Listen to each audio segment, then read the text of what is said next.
لا ما عاد يرعبني ظلم يهددني لا شيء أخسره لا مهما يطول الدرب فالحق warahmatullahi wabarakatuh.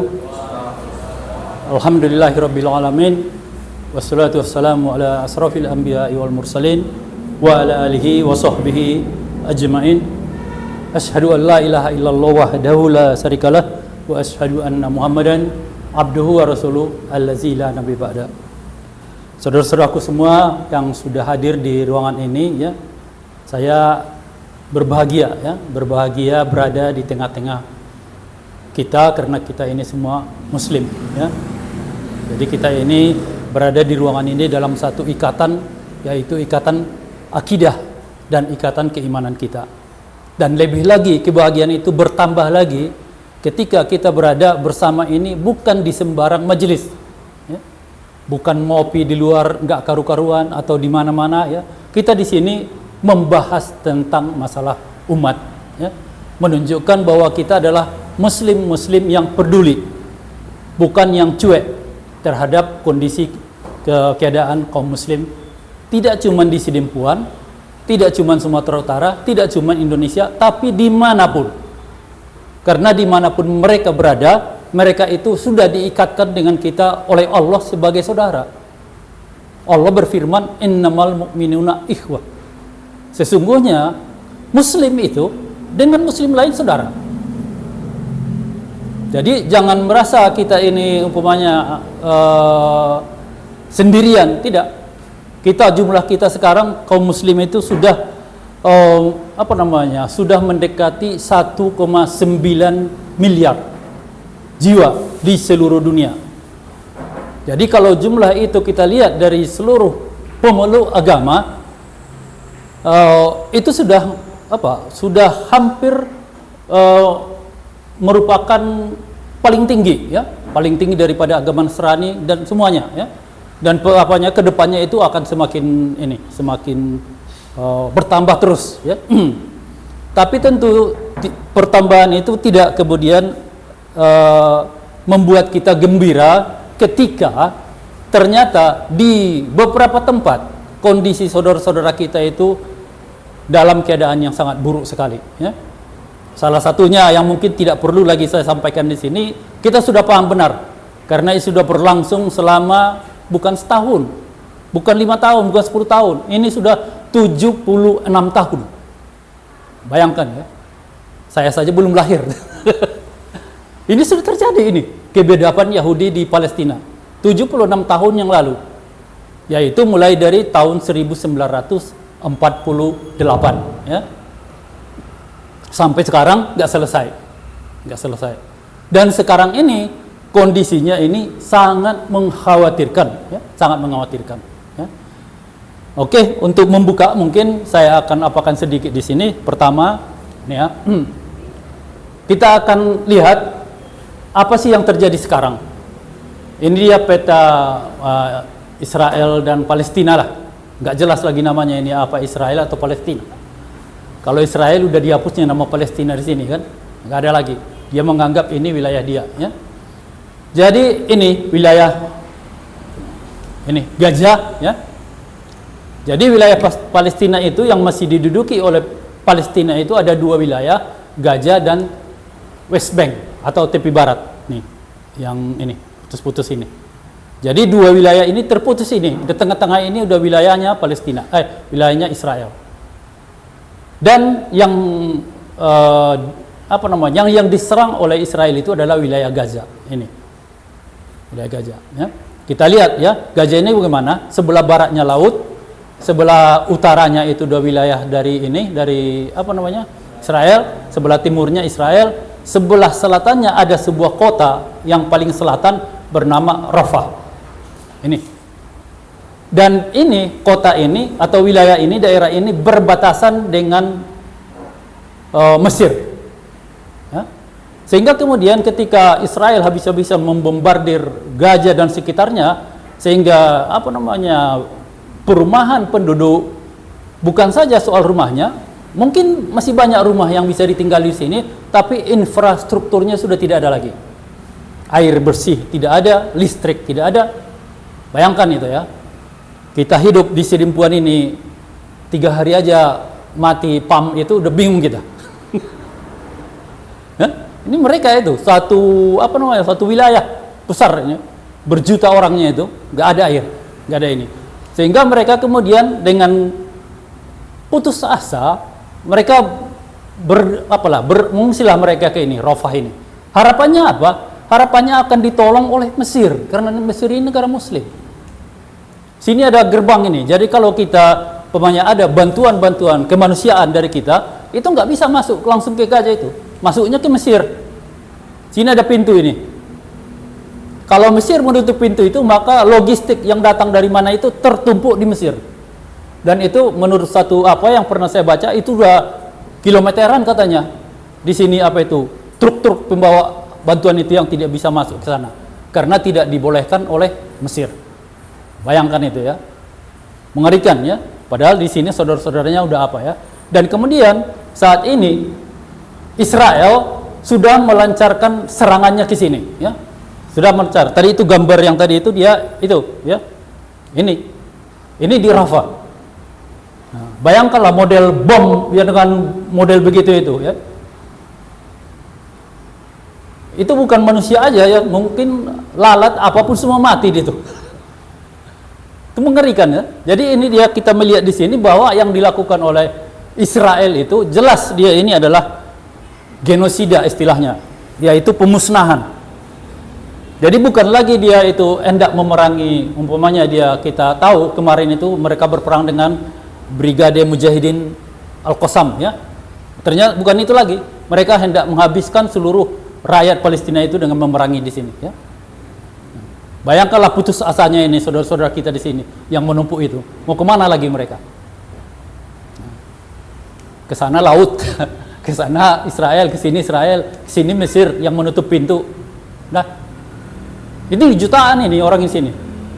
Kemarin saya lihat membaca itu ada mereka yang kemudian karena ada serangan ke Rafah, mereka pergi dari Rafah itu. Mau kemana? Nggak tahu. Nggak ada arah mereka pergi. Pokoknya jangan ditembaki lah gitu. Mau di gurun-gurun pasir itu pun mereka oke lah, tidak ada masalah. Nah itulah kondisi saudara kita sekarang di Palestina ya, Palestina. Jadi ini ini sesuatu yang sangat mengerikan sekali bisa terjadi, dan kemudian kita setidaknya kaum muslim itu tidak begitu peduli ya, tidak begitu peduli. Mungkin kalau tadi disampaikan begini nggak ada yang tahu. banyak yang tidak tahu kondisinya sampai separah ini. Kalau Israel menyerang Palestina pasti tahu semuanya, tapi kondisinya sampai separah ini mungkin banyak yang tidak tahu ya. Ya? Apa yang bisa menolong mereka di sini ya? Itulah nanti akan coba kita diskusikan ya. Dari pertama mungkin saya akan menarik dulu, kita melihat dulu bagaimana sih, apa sih Israel ini kan, Israel ini. Kenapa mereka itu begitu bebas membunuh orang? Apakah mereka negara yang sangat kuat atau bagaimana gitu kan? Itu yang kita bahas dulu ya. Nah ini ya. Jadi inilah dia Israel ya. Jadi kalau kita melihat Israel itu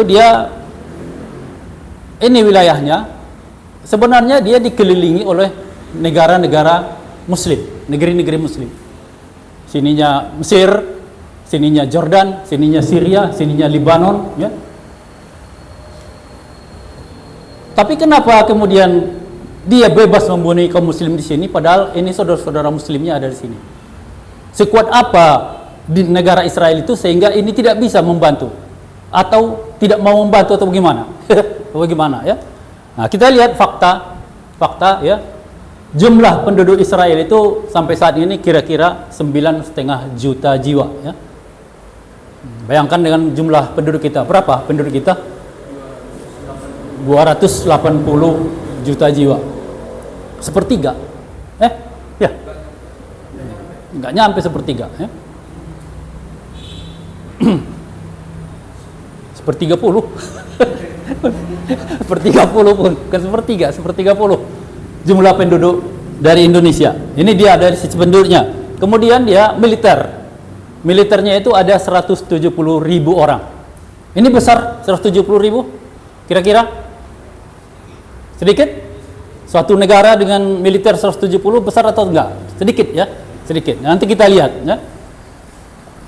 Kita lihat dari sini, dia ada ini peringkat militer dunia ya. Jadi sini kita lihat yang apa namanya? Amerika, Rusia, Cina, India, Jepang, Korsel, Prancis, Inggris, Brazil, Pakistan. Negeri muslim. Paling kuat militernya di antara negeri muslim, Pakistan. 11 Turki. Kemudian Italia, Mesir 13, Iran 14, 15 dan 16 Indonesia. Di mana Israel? Israel ternyata nomor 20. Ya. Kenapa kita takut melawan ini? Ini tadi, dia kan berbatasan kan? Mesir dia berbatasan dengan Mesir. Kenapa yang nomor 13 ini takut melawan yang 20 ini? Ya. Inilah kondisinya ya. Jadi kita sendiri kalau umpamanya face to face, one by one dengan Israel itu bisa kita habisi itu. Ya. Kalau memang ada perang terbuka antara kita dengan Israel, bisa kita habisi itu. Itu. Dari segi kekuatan militernya ya. Jadi kalau kita lihat dari sisi militernya itu mereka bukan negara kuat. Terus apa lagi yang kita lihat? Coba kita lihat ini. Dalam perang kemarin yang mulai dari tanggal bulan Oktober ya, bulan Oktober tahun lalu sampai sekarang itu udah 7 bulan ya. 9 bulan ya, 9 bulan berlalu itu ternyata dalam perang itu bukan perang melawan negara ya, yang mereka lawan itu adalah mujahidin. Nah, mujahidin itu dia bukan apa namanya, bukan tentara yang terlatih benar ya. Mereka hanya melatih dirinya secara mandiri ya, dan perlengkapan senjatanya pun tidak terlampau canggih. Ternyata jumlah tentara Israel yang terbunuh mulai dari Oktober itu udah sampai 3.600 orang. Mungkin lebih banyak ini yang tentara Israel yang terbunuh ini daripada mujahidin yang terbunuh. Kalau mujahidinnya ya, tapi kalau kita bicara tentang orang Palestina yang terbunuh, mereka sudah puluhan ribu ya, puluhan ribu yang terbunuh. Ini ya. Jadi kita melihat dari sini bahwa tentara Israel itu bukan apa namanya, bukan militer-militer yang tangguh ya. Mudah ternyata membunuh mereka ya. Membunuh mereka. Nah, dan kemudian fakta lagi, ribuan tentara Israel sejak perang diserangnya mereka oleh Mujahidin Al-Qassam itu mengidap gangguan jiwa ya. Gangguan jiwanya apa kira-kira? Kenapa muncul gangguan jiwa? Ada kira-kira masukannya? Karena takut mati. Takut mati. Disuruh perang udah gemetar-gemetaran dia. Stres, depresi dan segala macamnya ya. Ini dia dari angka yang pernah saya lihat itu dia mengatakan ini lebih dari 2.000 tentara. Akhirnya mereka tidak bisa dimanfaatkan. Tidak bisa dimanfaatkan menjadi pasien untuk diobati dari sakit jiwanya. Ini menunjukkan bahwa tentara Israel itu ya bukan militer yang tangguh lah, rapuh ya. Kita lihat lagi di di medsos itu, kita lihat itu banyak itu video-video tentang tentara Israel itu yang ada sebagiannya itu yang ini ya, yang tulang lunak. Tahu kan istilah tulang lunak itu kan? Nah, ada yang LGBT, ada yang ini macam ya. Nggak ada nggak ada maco-maconya gitu kan. Kalau kita kan militer kita tegap-tegap, mantap gitu kan. Nah, ini. Nah, itu ya. Kemudian peralatan perang mereka di darat itu 1.112 tank Israel itu hancur. Ini bisa di Google, ini pasti ada ya. Gak usah saya cantumkan di sini apanya pun, bisa nanti antum Google sendiri. Bayangkan itu 1.112 tank Israel hancur. Sementara harga satu tank itu 54 miliar rupiah. Jadi berapa triliun itu? 54 triliun. Untuk ini aja. Untuk kerugian dari persenjataan daratnya itu. Kemudian heli ya. Udaranya heli 83 heli dan drone juga hancur. Jadi bukan hal yang sulit untuk menghancurkan militer mereka ya. Ini Brigade Al-Qassam aja mampu menghancurkan begini. Ya. Nah itu ya. Kemudian akibatnya ekonomi makin menjeblok karena sebagian dana dari negara itu dipakai untuk membiayai perang.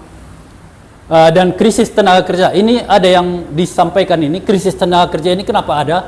Karena banyak tenaga kerja itu yang direkrut jadi militer untuk menutupi tadi itu ya, untuk menambah banyak militer mereka, sehingga banyak orang yang bekerja itu disuruh menjadi militer ya. Sehingga dunia dunia ekonomi itu terganggu. Belum lagi tadi masalah dana dari pemerintah itu sudah tersedot ke perang ya, dan kemudian muncullah pengangguran akibat merosotnya ini total kerugian Israel itu dia mencapai 1.067 triliun rupiah. Ini sangat berat ya bagi negara sekecil Israel. Ini sudah sangat berat. Mungkin bagi kita Indonesia kerugian segitu mungkin belum begitu terasa itu. Tapi kalau bagi negara Israel yang cuman kecil, ini sangat berat ini. Sektor-sektor mereka yang sangat terpukul itu pariwisata. Kita tahu Israel ini kan dia bisa dibilang itu dia negara tujuan religi dari 3 agama. Ya. Dari kita masih senang pergi ke Palestina gitu kan. Nah, itu ada di wilayah-wilayah itu dia harus dengan ada masukan ke Israel ya. Begitu juga orang Nasrani ya. Mereka menganggap Nazaret atau Yerusalem itu adalah tempat tujuan religi mereka ya. Ziarah mereka ya. Kalau kita seperti ke Mekah atau apa gitu kan. Belum lagi mereka ini ya. Dari luar ya, orang-orang Yahudi seluruh dunia banyak ke sana. Sekarang orang nggak ada lagi yang berani ke sana karena kondisi perang ya, kondisi perang. Sehingga kemudian akibatnya terjadilah demo habis-habisan di Israel sendiri yang menuntut agar Perdana Menteri mereka ini, Netanyahu ini ya, untuk lengser ya, untuk lengser. Jadi terjadi gejolak di dalam negeri mereka tentang pemerintahan ya, karena mereka merasa pemerintahan mereka itu adalah pemerintahan yang tidak mampu lagi melindungi melindungi warganya ya. Jadi salah satu yang paling mereka takutkan itu adalah mereka takut apa yang dilakukan oleh pemerintah ini adalah sudah sesuatu yang melewati batas kesabaran kaum muslim. Sempat itu nanti melewati batas kesabaran kaum muslim, di mana negara mereka dikelilingi oleh negara-negara muslim. Mengerikan kan? Itu dalam pikiran mereka ya. Walaupun kita tahu itu tidak akan terjadi, tapi mereka was-was sekali ya. Mereka was-was sekali itu bisa terjadi ya. Nah, kemudian ini kita lihat di sidang umum PBB baru-baru ini ada hasil dari sidang umum itu bahwa 143 negara dari 193 negara di PBB ternyata sudah menginginkan Palestina jadi anggota tetap PBB. Artinya kalau sudah menjadi anggota tetap PBB berarti Palestina itu sudah dianggap merdeka. Ya. Ini. Jadi cuma 50 negara ini pun 50 negara ini tidak menolak semua. Yang menolak cuma 9, yang lainnya abstain. Abstain tidak berpendapat. Nah itu ya. Jadi kalau kita melihat di sini kita melihat bahwa kondisi Israel itu sekarang sebenarnya tersudut ya. Tersudut, ada kesulitan ekonomi dan banyak lagi permasalahan lain. Tapi mereka masih terus membunuh ya, menyerang terus. Sepertinya nggak ada masalah gitu. Terus apa permasalahannya? Kenapa mereka begitu? Ya, ini yang akan kita lihat lagi selanjutnya. Ya, dan ini lagi satu lagi tambahan bahwa mitra mereka yang paling setia lah mendukung Israel, Amerika, ini pun menghadapi apa sekarang ya? Karena ini Joe Biden, dia kan Presiden Amerika saat ini, dia ingin kembali mencalonkan diri untuk periode berikutnya, di mana pemilu mereka akan dilaksanakan akhir tahun ini. Dan kemudian gejolak demonstrasi di Amerika sangat kuat untuk mengatakan bahwa Amerika tidak perlu lagi membantu Israel karena rakyat Amerika itu keberatan pajak yang dipungut dari mereka diberikan kepada Israel untuk membunuhi anak-anak dan lain-lain, ya. Sehingga ada tekanan kuat kepada Biden ini. Hingga dia khawatir dia nanti perolehan suaranya tidak akan memenuhi syarat, ya, untuk bisa dia menjadi ikut lagi kembali menjadi presiden berikutnya, ya. Sehingga dia di sini sudah mulai mengupayakan agar di Palestina itu diadakan gencatan senjata permanen, ya, permanen, ya. Kita amin permanennya itu, ya. Ini belum pernah ini Amerika sampai begini, ya. Jadi teman akrabnya Amerika, pendukungnya Amerika sendiri pun sudah mulai mulai gerah dengan dengan aksi dari Israel itu, karena sangat merugikan mereka dari sisi politiknya. Nah, pertanyaannya, kenapa Israel tetap tidak bisa dihentikan? Itu yang muncul kan dalam pikiran kita sesudah penjelasan tadi itu semua. Kenapa Israel tidak bisa dihentikan? Inilah yang coba kita ulas lagi. Ini, ya, permasalahan pertama itu di sini. Ini lambang apa ini? Ya, ini lambang PBB, ya, Persatuan Bangsa-Bangsa. Inilah permasalahan pertama kenapa Israel tidak bisa dihentikan sampai saat ini. Kenapa PBB? PBB itu adalah sebuah lembaga di mana seluruh negara itu bergabung di dalamnya. Nah, sehingga kemudian segala permasalahan di antara mereka itu mereka diskusikan di sana untuk mencari solusi. Bagus. Bagus kan? Bagus. Biar jangan ada perang di antara ini, kita di situ berdamailah, kita nanti ada yang segala macam, bagus. Tapi ternyata itu adalah sesuatu yang prank. Saya bilang itu prank. Itu prank. Kenapa demikian? Karena ini. Nah, ini. Ada 5 negara, ya, yang menjadi anggota dari PBB ini. Yang pertama ini dia Inggris, Amerika, Rusia, Perancis, Cina. Kenapa yang 5 negara ini? 5 negara inilah dulu yang menjadi pemenang di Perang Dunia Kedua. Kemudian mereka lah yang dibentuknya PBB. Tapi kan bagus tadi apanya? Tujuannya bagus. Tidak. Ternyata mereka berlima ini memberikan aturan bahwa segala keputusan yang dibuat oleh PBB ini harus mereka setujui. Kalau ada salah satu dari antara mereka yang tidak setuju dengan keputusan dari PBB itu, maka mereka disebut mereka akan menolaknya karena mereka memegang hak veto di PBB. Ya. Bayangkanlah, ya. Makanya kalau kita lihat seperti sekarang Rusia menyerang Ukraina, itu nggak bisa diapa-apain.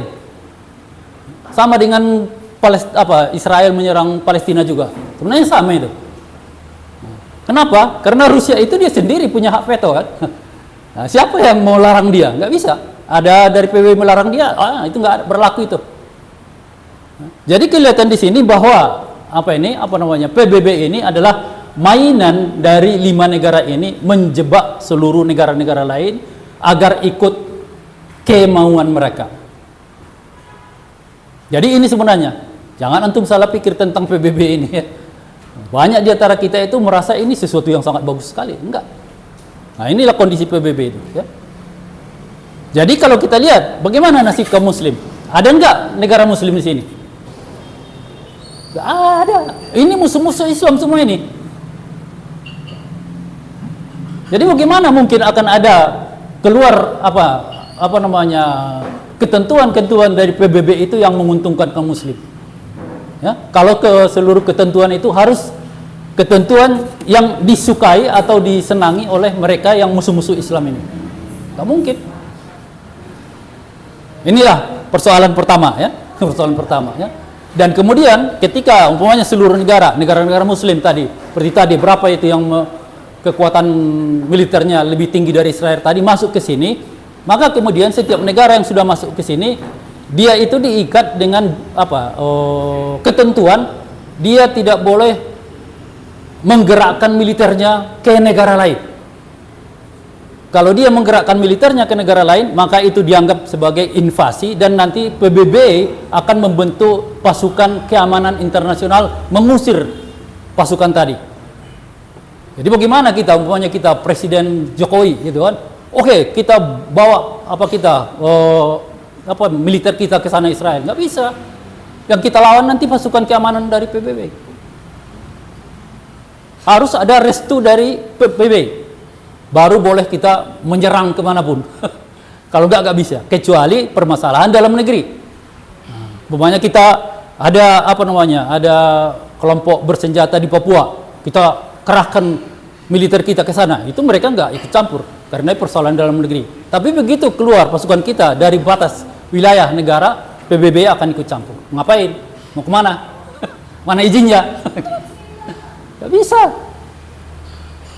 Jadi jangan mengimpi kita akan bisa mengirim pasukan kita ke sana untuk menolong Palestina. Ya. Inilah permasalahan utama ya.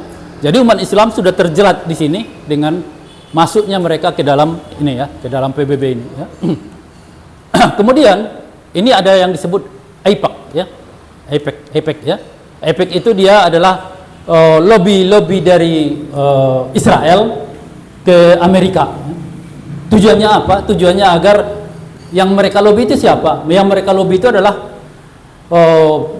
para penguasa, kemudian anggota parlemen. Karena itu yang akan membuat kebijakan-kebijakan di Amerika. Ya. Dan menurut surat kabar terkemuka Amerika, The Guardian, ya, dia mengatakan 82% anggota parlemen Amerika Serikat sudah pro-Israel karena masuk sudah di lobby oleh tadi ini, AIPAC ini. Kalau antum umpamanya buka di Google AIPAC gitu kan, nanti di sini forum itu tidak cuman ininya tanya kebetulan. Enggak, ini si apapun nanti Obama ada sini dia. Ada dia ngomong di sini kan. Nah, si Hillary Clinton, si semua presiden-presiden Amerika sini. Kenapa mereka bisa masuk dia ke mimbarnya AIPAC? Karena mereka sudah di lobby. Ya. Sehingga kemudian kalau 82% anggota parlemen sudah pro-Israel, apakah mungkin lagi ada keputusan dari Amerika untuk menghentikan Israel? Nggak mungkin. Nggak mungkin lagi ya. Udah 80 ada mayoritas ini. 51% aja udah nggak mungkin ya, apalagi 82%. Nah, ini apa ya? Ini fakta-fakta yang bisa kita Google sendiri ya. Bukan sesuatu yang saya buat ya. Kemudian muncul kenapa sih ya, kenapa sih Amerika dan tadi itu umpamanya yang paling kita lihat yang paling mendukung Israel itu ada 3 negara, Amerika, Inggris, Perancis itu sangat mati-matian dalam mendukung Israel. Kenapa sih? Apa mereka begitu cintanya sama bangsa Israel gitu kan? Bukan, ternyata bukan. Mereka tidak cinta sama bangsa Israel, bukan itu. Kalau kita telusuri ke dalam, persoalannya adalah ini ya. Barat, kalau kita melihat peta inilah peta wilayah Timur Tengah ya. Ini dia negeri muslim ini semua. Negeri muslim. Di mana Israel? Sini. Jadi kalau kita melihat posisi Israel itu di tengah ini, dia sudah berada seperti di jantung, di tengah-tengah kita ya. Jadi Israel itu diletakkan di sana sebagai penyakit bagi kaum muslim. Sehingga dengan adanya Israel sana, wilayah Timur Tengah itu terus bergejolak ya. Bergejolak pro kontra Israel dan segala macam ya. Itu yang membuat Barat membutuhkan Israel tetap ada. Kalau Israel tidak ada, mungkin nanti wilayah Timur Tengah ini akan aman. Mungkin ya. Jadi kenapa mereka menginginkan tetap ada Israel agar terjadi gejolak itu? Siapa yang paling diuntungkan kalau ada gejolak di Timur Tengah? Kalau gejolak itu kan dia akan biasanya berujung dengan perang. Siapa yang diuntungkan kalau ada perang? Tentu yang paling diuntungkan kalau ada perang adalah perusahaan-perusahaan pembuat senjata perang ya? Siapa pembuat senjata? Pembuat senjata yang paling utama di dunia adalah Amerika ya? Jadi tujuan Amerika tetap mempertahankan Israel ini salah satunya agar tetap senjata-senjata mereka itu bisa di sana. Tetap ada pasar lah.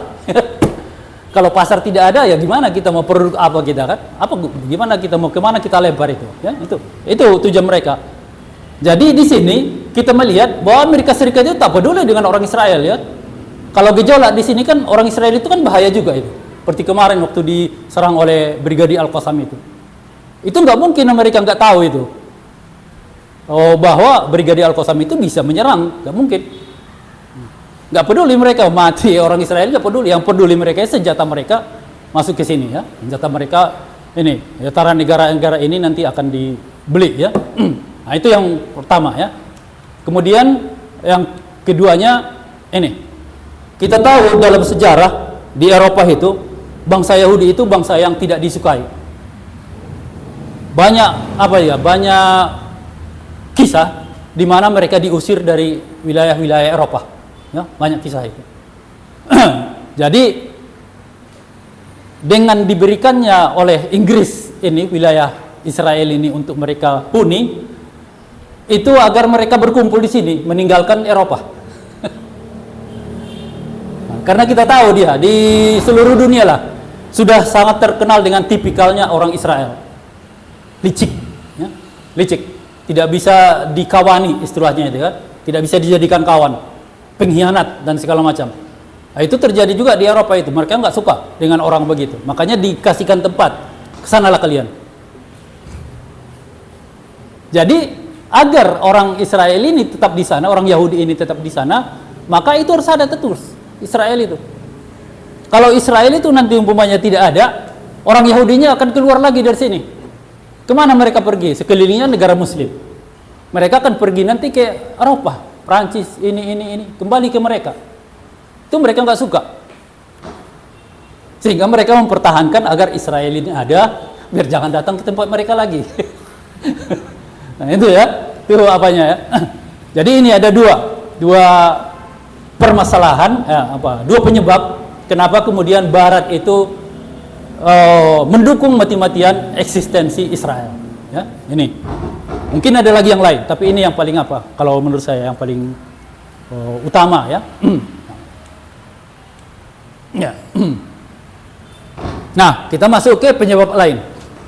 Nah, seperti tadi, peta itu kan itu sudah dikelilingi oleh negara-negara Muslim, dan di luar Timur Tengah itu juga masih banyak negara Muslim, termasuk kita Indonesia. Nah, ini dia kira-kira mereka berkumpul lah.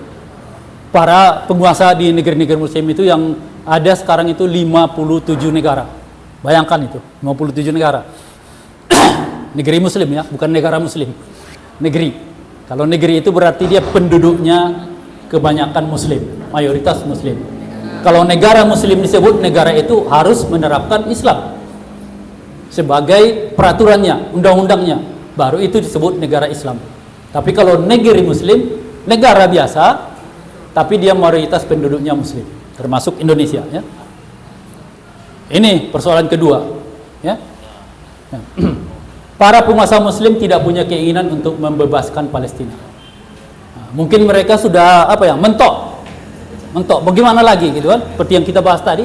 Bagaimana lagi itu mau ngirim pasukan, nggak bisa, nanti yang akan melawan nanti dari PBB melawan kita, yang ini segala macam ya enggak, sehingga mereka kemudian pasrah gitu kan, pasrah. Makanya di tengah-tengah kita pun banyak sekarang ujaran-ujaran yang konotasinya pasrah, seperti mengatakan Palestina dan Israel itu tidak akan bisa didamaikan sampai kiamat. Pernah dengar itu kan? Atau katanya gini, kalau Palestina itu bisa, atau kalau Israel itu bisa diusir dari Palestina, maka akan kiamatlah dunia ini. Ada yang kita dengar. Itu adalah suara-suara yang putus asa ya. Jadi saudaraku yang dirahmati Allah, Israel itu udah berapa kali diusir dari wilayah mereka ya. Pertama dulu bangsa Assyria mengusir mereka, nggak terjadi kiamat kok.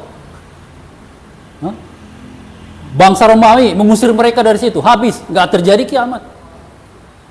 Jadi bukan nggak bisa diusir itu Israel itu, kan nggak bisa.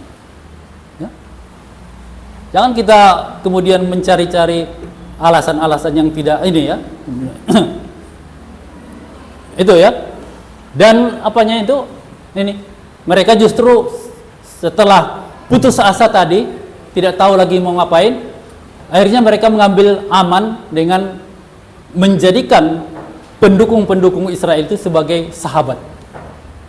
Nah, itulah. Ini empat kepala negara ini, kepala negara Muslim yang sangat kuat militernya. Ya. Ternyata tunduk ke hadapan Amerika. Mau bagaimana lagi? Kalau udah begini ceritanya, wassalam kan? Wassalam. Wassalam. Ya, padahal ini Allah berfirman di dalam Al-Quran ya. Kita bacakan firman Allah ini, ya ayyuhallazina amanu la tattakhidhu bitunatan min dunikum ya. Wahai orang-orang beriman, janganlah kalian jadikan teman-teman kepercayaan kalian, sahabat-sahabat kalian dari orang-orang di luar kalian, selain kalian. Itu yang Allah bilang. Jadi ini sesuai enggak dengan perintah Allah ini? Allah mengatakan begini, dia begini ya. Padahal ini jelas adalah pendukung mereka yang membunuhi kaum muslim ya. Dan ini adalah bukan dari golongan kita. Mereka ini orang kafir ya, bukan golongan kita. Yang dimaksud itu min dunikum itu adalah bukan muslim maksudnya, bukan muslim ya. Jangan kalian jadikan teman-teman kepercayaan kalian, sahabat-sahabat kalian dari mereka yang bukan muslim. Itu yang disebut dengan min dunikum ya. Ya. Kemudian ya ya'lunakum hubala ya. Mereka itu ada lagi kata la di sini. La itu dia la untuk memastikan ya. Mereka pasti menginginkan kepada kalian kehancuran. Hubala. Waduma anitum ya, dan juga kesusahan-kesusahan pada kalian ya. Baru qad badatil baqda'u min afwahim ya. Sudah jelas itu mereka sampaikan melalui lisan mereka. Permusuhan itu mereka sampaikan melalui lisan mereka. Kemudian di sini wa ma tufi suduruhum akbar ya. Di dalam dada mereka itu lebih besar lagi permusuhannya itu daripada yang mereka keluarkan. Ini Allah yang mengatakan ini. Berarti benar atau enggak ini? Benar. 100% benar. Kita tidak ada tidak boleh ada sedikit pun dalam hati kita untuk mengatakan enggak begini kok. Enggak boleh. Kalau sudah itu firman Allah enggak boleh. Harus kita yakini ini benar. Jadi siapa-siapa yang min dunikum itu yang di luar bagian dari kita itu, ini begini mereka ya. Mungkin dia kalau dari sisi pribadi seseorang, kita punya kawan umpamanya yang Nasrani, dari sisi pribadi antara saya dengan dia itu nggak ada masalah. Tapi dari sisi dia secara pemahaman secara keagamaan, pastor-pastor mereka, apa-apa mereka itu begini, pimpinan-pimpinan mereka begini, penguasa mereka dan semuanya mereka begini, pasti tidak senang dengan Islam, ingin Islam itu hancur ya. Dan Allah menjelaskan lagi sini, qad bayyana lakumul ayat in kuntum taqilun. Ini sudah jelas ya. Sudah jelas kami sampaikan, kami jelaskan kepada kalian ayatnya ini ya. Kalau kalian mau berpikir. Ya. Jadi kalau ini tadi kita lihat gambar ini, orang yang berpikir enggak ini? Enggak ada otaknya nih. Ini nggak ada otaknya ini. Karena Allah mengatakan begini, dia begini. Gitu ya. Jadi ini kondisinya ya, kondisinya. Kita bukannya mencela orang, kita hanya mengatakan bahwa orang-orang ini tidak sesuai dengan apa yang difirmankan Allah, diperintahkan Allah. Jadi kalau ada seorang itu yang kita secara zahir kita melihat dia melakukan perbuatan yang bertentangan dengan Allah, kita harus menyalahkannya. Tidak boleh kita berdiam diri, kita harus salahkan dia.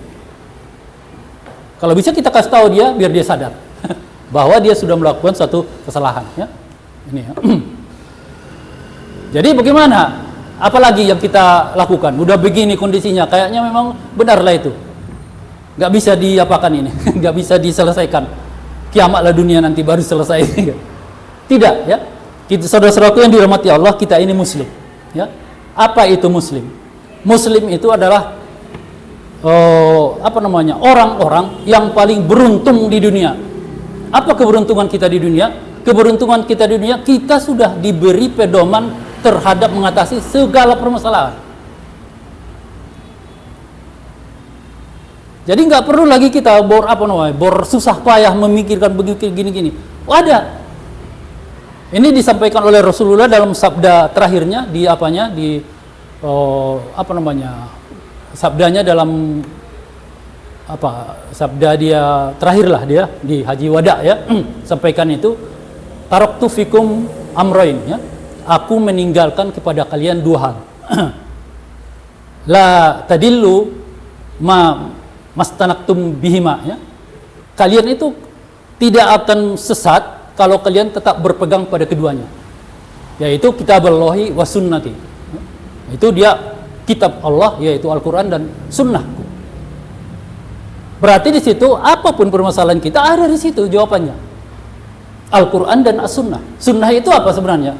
Sunnah itu kan kalau kita melihat adalah yang masuk dia kategori sunnah adalah segala ucapan, perbuatan, bahkan juga diamnya Rasulullah masuk dalam sunnah. Kalau itu dia ada di situ unsur taqarrub ilallah, ya? Taqarrub ilallah. Ya? Jadi apa ada metodenya Rasulullah untuk bisa melindungi kaum muslim dari kekejaman-kekejaman? Ada. Itulah kemudian Rasulullah dulu begitu beliau hijrah dari Mekah ke Madinah, hijrahnya karena apa? Apakah hijrah dia karena mau melarikan diri takut dibunuh? Bukan. Hijrahnya dari Mekah ke Madinah karena di Madinah itu sudah ada peluang agar dia diangkat menjadi pemimpin, kepala negara di situ. Sehingga kemudian di Madinah dia langsung begitu sampai di sana mendirikan Daulah Islamiyah Madinah, ya, di mana dia menjadi kepala negaranya. Nah, itu yang terjadi, ya. Itu langkah pertama Rasulullah. Makanya itu bukan sesuatu yang cuma sekali. Banyak riwayat itu mengatakan Rasulullah selalu itu pergi keluar dari Mekah ke kabilah-kabilah sekitar Mekah itu minta pertolongan, minta dukungan kepada kabilah itu agar dia diangkat sebagai pimpinan dan mereka mendukungnya.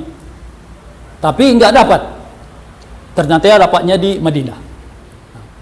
Jadi bukan sesuatu yang kebetulan. Ini adalah sesuatu yang memang dilakukan Rasulullah terus menerus, ya, terus menerus. Jadi ini menunjukkan bahwa ini adalah sebuah metode.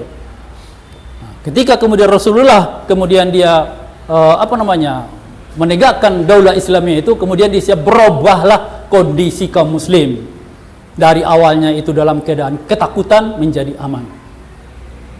Kita tahu dulu kan bagaimana dia keluarganya Yasir dibunuh, Bilal dan apapun disiksa, banyak sekali kejadian-kejadian itu. Begitu Rasulullah menjadi pemimpin negara dan ada negaranya, itu terlindungi, langsung menjadi aman. Tidak ada orang yang berani lagi, ya? Tidak ada orang yang berani lagi mengusik kaum muslim, ya? Dan itu kemudian dilanjutkan oleh para sahabat setelah meninggalnya Rasulullah, ya? Jadi negara Daulah Islamiyahnya Rasulullah di Madinah itu berganti nama dengan Daulah Khilafah, ya? Daulah Khilafah, ya. Jadi dia di situ diangkatlah dia sebagai amirnya, yaitu pimpinannya itu dia Sayyidina Abu Bakar As-Siddiq. Itu yang pertama, ya, diangkat.